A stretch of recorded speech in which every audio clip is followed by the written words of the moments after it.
Sir வணக்கம் sir. வணக்கம். கொளத்தூர்ல இந்த வாக்குப்பதிவு இயந்திரங்கள்லாம் சரிபார்ப்பு பணிகள் நடந்துகிட்டு இருக்கு. குறிப்பிட்ட அளவிலான வாக்குச்சாவடிகளுக்கெல்லாம் முடிஞ்சிருக்கு.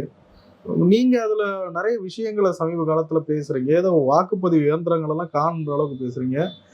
என்ன அது டீட்டெயில்? வாக்குப்பதிவு முடிஞ்சிருச்சு. அந்த வாக்குப்பதிவு இயந்திரத்தில் இருக்கக்கூடிய வாக்குகள்லாம் எண்ணப்பட்டு முடிவுகள் அறிவிக்கப்பட்டாச்சு இல்லையா? அறிவிக்கப்பட்டாச்சு. அதை எடுத்துகிட்டு பத்திரமா எடுத்துகிட்டு போய் நாங்கள் ஸ்ட்ராங் ரூமில் வைக்கிறோம்னு சொல்கிறீங்க இல்லையா?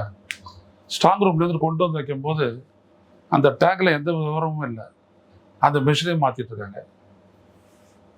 அதுக்கு அர்த்தம் என்னன்றது நீங்கள் சொல்லுங்கள். தேர்தல் முடிஞ்சிருச்சு, வாக்கு எண்ணிக்கை முடிஞ்சிருச்சு. அதை எடுத்தாந்து பத்திரமா ஒரு ஸ்டோர் ரூமில் வைக்கிறீங்க. அது 5 ஆண்டுகள் இருக்கணும். ஏன்னா தேர்தல் வழக்கெல்லாம் இருக்குது. அந்த அந்த பாக்ஸ் எடுத்து ஓப்பன் பண்ணி தான் உள்ளேருந்து எடுப்பாங்க. அந்த கண்ட்ரோல் யூனிட்டை எடுத்து வைக்கிறாங்க. பார்த்தா அதில் சீல் இல்லை, கையெழுத்து இல்லை, விவரம் இல்லை, எதுவுமே இல்லை. இதை நீங்கள் என்னன்னு சொல்லுவீங்க? மோசடின்னு சொல்லுவீங்களா? ஹியூமன் எரர்னு சொல்லுவீங்களா? ஹியூமன் எரர்னா எப்படி? அந்த ஸ்ட்ராங் ரூம்குள்ள எவனும் இந்த ஸ்பைடர் மேன் மாதிரி யாராவது பூத்தாங்களா உள்ள? பூந்து மாற்றி வச்சுட்டு போயிட்டாங்க உள்ள. அதில் வேற சர்வைலன்ஸு, சிசிடிவி ஃபுட்டேஜ், கேமராலாம் வச்சு பண்ணுறீங்க. எப்படி அது நடந்துச்சு? அப்புறம் சொல்கிறீங்க விவிபேட் ஒர்க் பண்ணலைன்றீங்க. எப்படி விவிபேட் ஒர்க் பண்ணாது சொல்லுங்கள். இந்த விவிபேட் எல்லா கண்டிஷன்லையும் வேலை செய்யும் அப்படின்ட்டு SY Qureshi, former chief election commissioner of India சொல்லியிருக்காரு. நான் இருக்கும்போது தான் டெஸ்ட் பண்ணோம் எல்லா கண்டிஷன்லையும். எப்படி அது வேலை செய்யாத போது? ஸ்டாலின் எப்போ உங்களுக்கு கம்ப்ளைண்ட் கொடுக்குறாரு? 4ஆம் தேதி சொல்லிட்டு 7ஆம் தேதி கம்ப்ளைண்ட் கொடுக்குறாரு. ஒரு வாரத்துக்குள்ள கம்ப்ளைண்ட் கொடுக்குறோம். நீங்கள் கொடுத்துட்டாரு. விசாரிக்கிறதுக்கு 2.5 மாதம் ஆச்சு. கேட்குறேன். ஏன்னா 1.5 மாதம் தான் அதிகபட்ச டைம். அந்த விவிபேட்டில் பதிவாகி விழுந்ததில் சீட்டு, அதில் இருக்கிற விவரங்கள்லாம் அதுவாக அழிஞ்சிடும். Thermal printing. நீங்கள் ஏடிஎம்ல எடுத்தீங்கன்னா உங்களுக்கு வர்றதுல தெர்மல் பிரிண்டிங் தான்.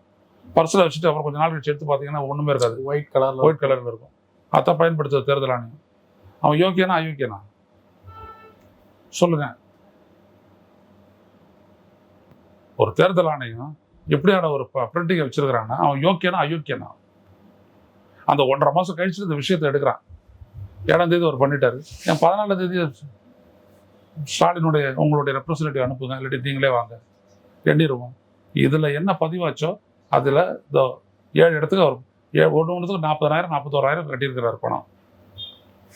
2 லட்சத்து 3 லட்ச ரூபா கட்டியிருக்கிறாரு வாக்குச்சாவடிகளுக்கு. நீங்கள் என்ன பண்ணணும்? இவிஎம்ல ரிசல்ட் வச்சு நான் கொடுத்துட்டேன். இதை பாருங்க, விவிபேட் ஸ்லிப்பை நான் இது பண்ணுறேன், செக் பண்ணி ஓகேங்களா? ஒரு பூத்து இப்படி எண்ணில் செய்யணும்.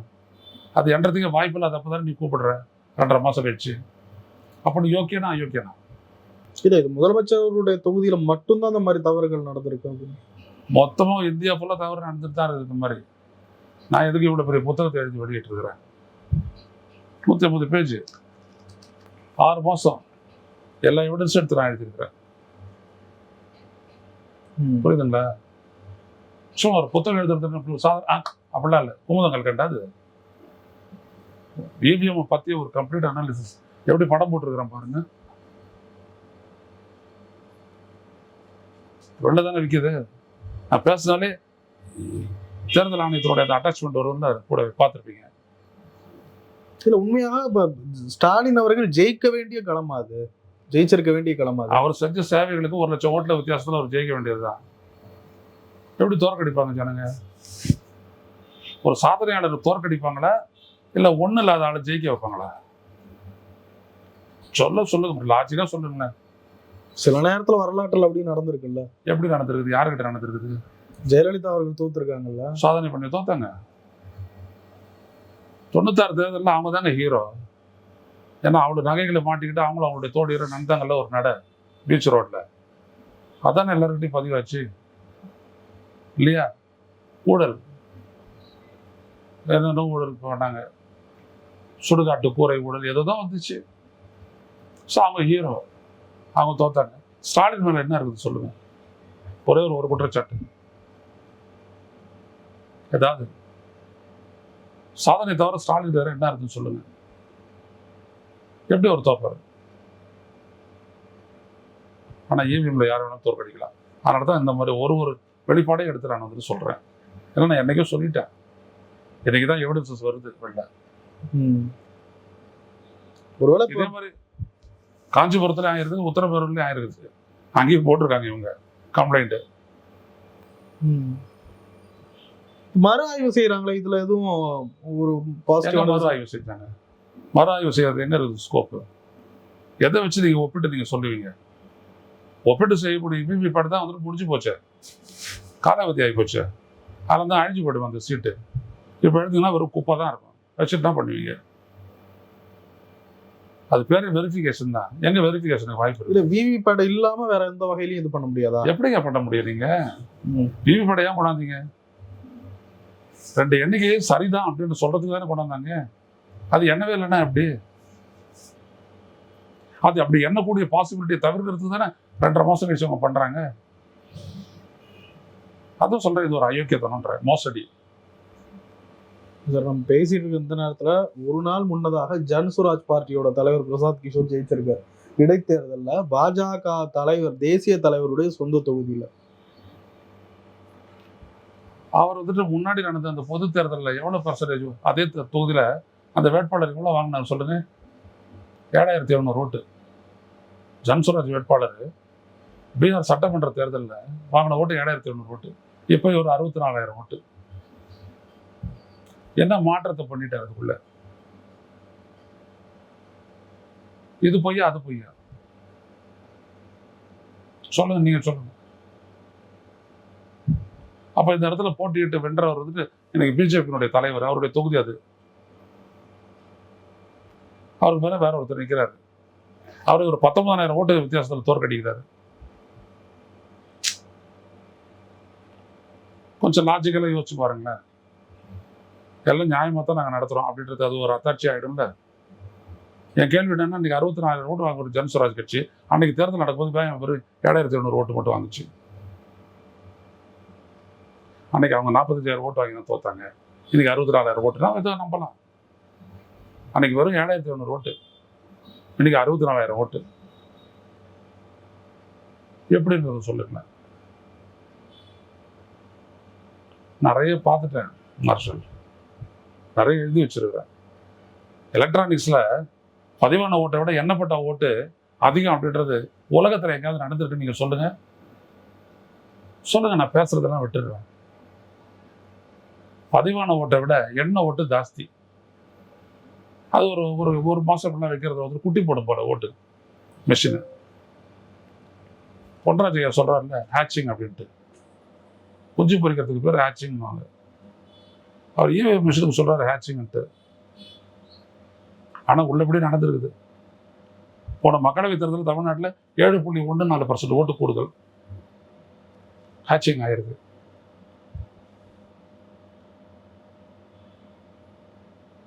இதெல்லாம் என்ன சொல்லுது? இந்த நாட்டுடைய தேர்தல் நடவடிக்கை எல்லாம் அயோக்கியத்தனன்றது சொல்லாம சொல்லுது இல்ல. இந்த மக்களுடைய உரிமை தானே இங்க பறிக்கப்படுது. சொல்லுங்க. இதுதான் நான் எடுத்து எழுதிட்டு இருக்கேன், பேசிட்டு இருக்கேன். இல்ல, நீங்க பேசுறீங்க, பொன்ராஜ் சார் பேசுறாரு, இன்னும் சில பேர் பேசிட்டு இருக்கீங்க. எந்த பொலிட்டிக்கல் பார்ட்டிஸும் இதை பெரிய ஒரு விஷயமா கன்சிடர் பண்ணவே மாட்டாங்க. எல்லா பொலிட்டிக்கல் பார்ட்டிஸும் கேஸ் போட்டது உங்களுக்கு தெரியுமா? கேஸ் தான் சார் போடுறாங்க. சந்திரபாபு நாயுடு அவன் கேஸ் தான் போடுவாங்க. வேற என்ன செய்யணும்ன்றீங்க? ஏன் சார் சின்ன சின்ன பிரச்சனைகளுக்கெல்லாம் எப்படி மக்கள் போராட்டத்தை பண்றாங்க? எப்படி பெரிய பெரிய விஷயம் அவங்க போராடக்கூடாதுங்க. இந்த விஷயத்துக்கு நாம போராடணும். இது அரசியல் கட்சி உரிமை இல்லை, இது என்னுடைய உரிமை. இது சுதந்திரத்தின் மூலமா நம்ம நாட்டு தலைவர்கள் நமக்கு பெற்று தந்த ஒரே உரிமை நம்முடைய அரசை நாம் தேர்ந்தெடுக்கக்கூடிய இந்த வாக்குரிமை தான். இதுல அரசியல் கட்சிகளுக்காக கொடுத்தது, நமக்கு கொடுத்தது சார். நாம தான் போராடணும். கவலைப்படாதீங்க, பெரிய மக்கள் எழுச்சி வரும். இல்ல, திராவிட முன்னேற்ற கழகம் இந்த இடத்துலயாவது ஒரு பெரிய விஷயமா இல்ல. திராவிட முன்னேற்ற கழகத்தை அழிப்பாங்கன்றது இந்த புத்தகத்தை நான் முதல்ல ஸ்டாலின் ஐயாவை தான் பார்த்து கொடுத்தேன். என்ன சொன்னார் அவரு எல்லாத்தையும் கேட்டுக்கிட்டாரு. என்ன பண்ண முடியும் சொல்லுங்க? பாஜக தவிர ஒண்ணுமே பண்ண முடியாது. 4ஆம் தேதி ஆஸ்திரேலியாவுக்கு டிக்கெட் வாங்கிறத முதலமைச்சர் உட்கார்றாரு. அப்புறம் என்ன? யாராவது சொன்னீங்களா? இங்கே இருக்கிற தமிழ்நாட்டில் இருக்கிற ஜேர்னலிஸ்ட் யாராவது ஒருத்தர் விஜய் ஒரு 5 சீட் ஜெயிப்பாரு அப்படி யாராவது சொன்னாங்களா? ஏன் நம்மளை தாண்டி ஜெயிச்சிருவார் அவரு?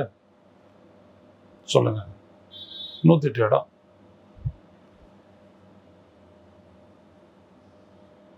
இதுதான் இப்போவும் சொல்றேன். இது மாதிரி லேட் ஆயிடுச்சுங்க. விவிபேட் நான் அப்பவே சவால் விட்டேன்.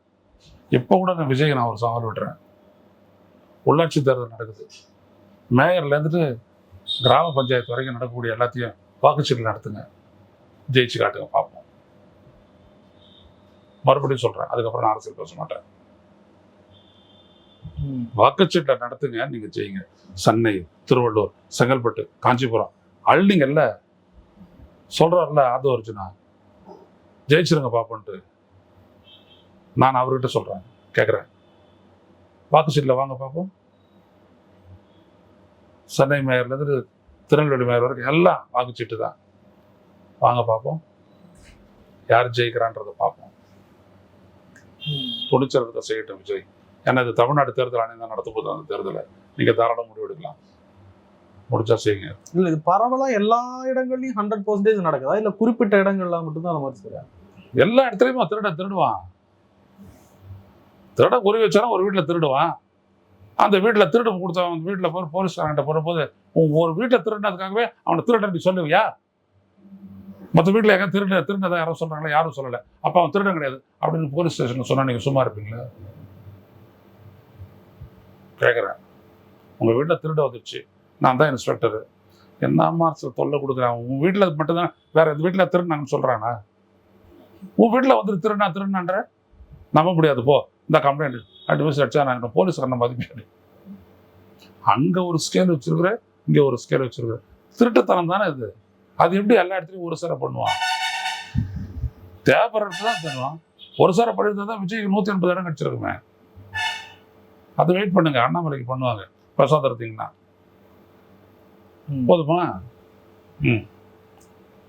இனி இந்த தேர்தல் விவகாரத்தை ஸ்டாலின் அவர்களுக்கு நீங்க இவிஎம்ஐ ஒழிக்காமல் இந்தியாவினுடைய ஜனநாயகத்தையும் காப்பாற்ற முடியாது, இந்தியாவையும் காப்பாற்ற முடியாது, இந்தியாவினுடைய வளர்ச்சி பாதையையும் இந்தியாவுடைய எதிர்காலத்தையும் காப்பாற்ற முடியாது. இப்ப மறு ஆய்வு செய்யறாங்கல்ல, அது பயனற்றதா? எங்க மறு ஆய்வு நடந்துச்சுன்ற நானு சார் செக் அண்ட் வெரிஃபை. நீங்க எக்ஸாம் எழுதுறீங்க, 45 மார்க் தான் போட்டிருக்கான். நீங்க வந்துட்டு ரீகவுண்டிங்கு போறீங்க, இல்லை வெரிஃபிகேஷனுக்கு போறீங்க இல்லையா? அவனுடைய அர்த்தம் என்னது? ஒழுங்கான மார்க் போட்டுருக்குதான்னு பார்க்கறது தானே. இங்கே எங்கே அது நடக்குது?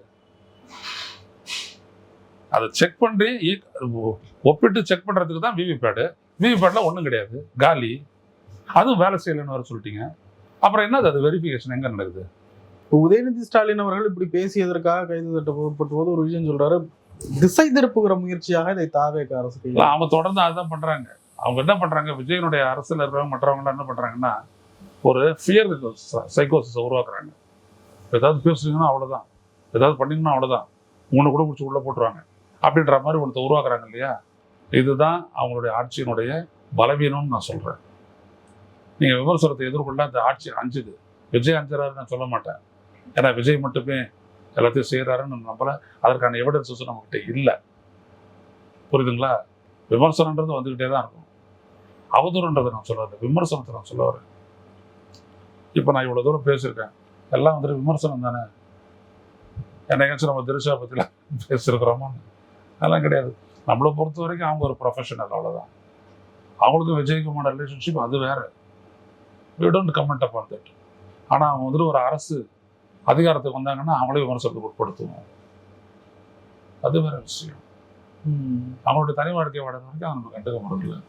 சிலர் கண்டனம் தெரிவிக்கிறாங்க, ஜோதி முனிவர்கள்லாம் கண்டனம் தெரிவிக்கிறாங்க. பெண்களை ஒரு பலவீனமாக பாத்திரமா எடுத்துக்கிட்டு எல்லாரும் ஈஸியா அதான் இதை நீதிமன்றம் உறுதிப்படுத்தணுன்ற. மார்ஷல் என்ன பேசினாரு, அது உள்நோக்கமுடைய பேச்சா, இரட்டை அர்த்தத்தோட அவர் பேசினாரா, மகிழ்விக்க அந்த மாதிரி பண்ணாரா அப்படின்றத நீதிமன்றம் தீர்மானிக்கட்டும். ஏன்னா நான் சிலரோட கேட்டுட்டு தான் நம்மளோட பேசுறேன். அதனால தான் அந்த இடத்துல இவ்வளோ இழுத்து நான் பேச வேண்டியதாக இருக்குது.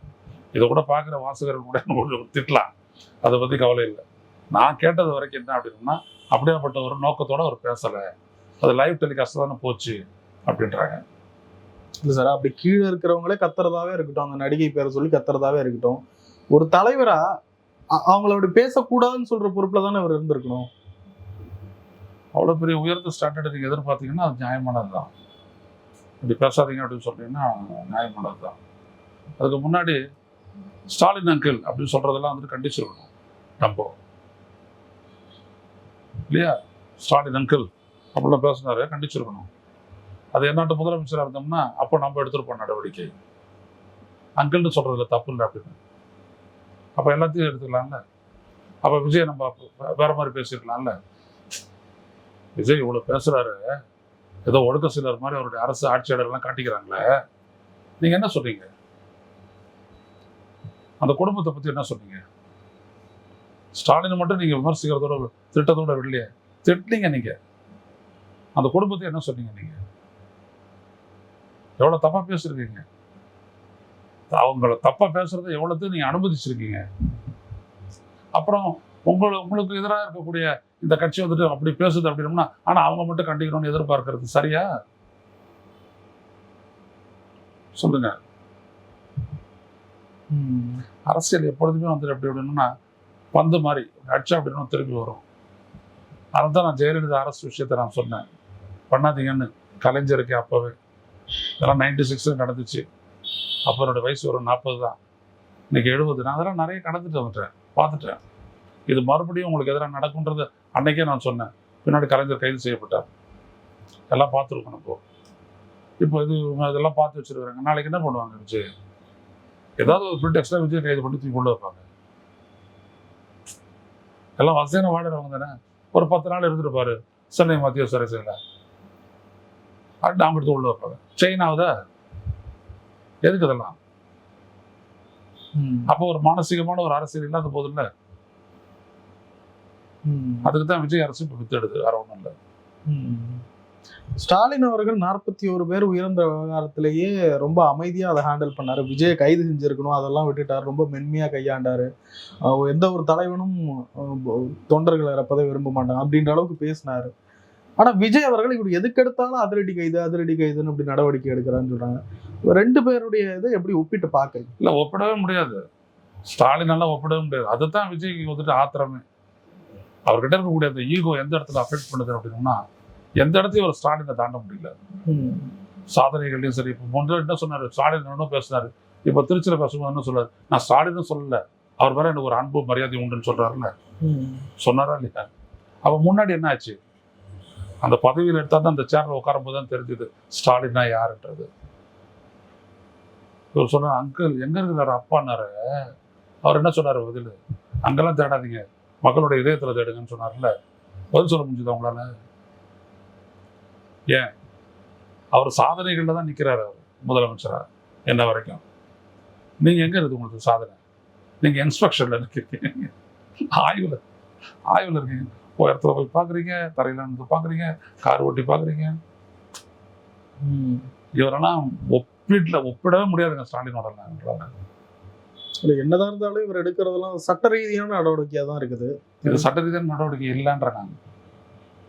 அரெஸ்ட் பண்ணணுன்றது எங்க நெசசிட்டி சொல்லுங்க. இல்ல, முதல்ல அவங்க சொன்னது விசாரணைக்காக அழைச்சிட்டு போறோம் அப்படின்ற மாதிரி தான் நியூஸ்ல எல்லாம் போட்டாங்க. கைது பண்ண வந்துருக்குறேன், இது விசாரணை அங்கேயே நடத்திட்டு போயிட்டாரு.